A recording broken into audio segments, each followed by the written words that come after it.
சுவையான தேங்காய் பொடி செய்வது எப்படிங்கிறத நம்ம இப்போ இந்த வீடியோவில் பார்க்க போகிறோம்.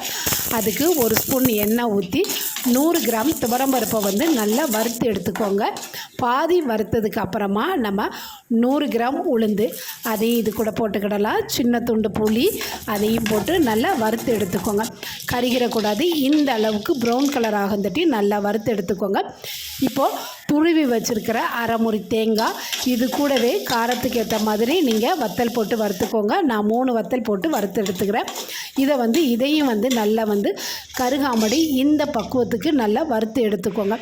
இப்போ வறுத்ததுக்கு அப்புறமா நம்ம முதல்ல பருப்பு வகைகளை போட்டு இது கூட அரைச்சி எடுத்துக்கலாம். இது கூட வத்தல், பெருங்காயத்தூள், காஷ்மீர் மிளகுப்பொடி, கல்லுப்பு எல்லாத்தையும் போட்டு ரவை பக்குவத்துக்கு நல்லா கொரகொரப்பாக அரைச்சி எடுத்துக்கோங்க. இப்போ இது கூடவே நம்ம வறுத்த தேங்காய் அதையும் போட்டு நல்லா அரைச்சி எடுத்துக்கிடலாம்.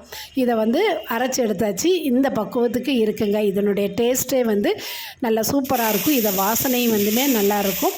இப்போ இதை நான் தோசை கூட போட்டு சாப்பிட போகிறேங்க.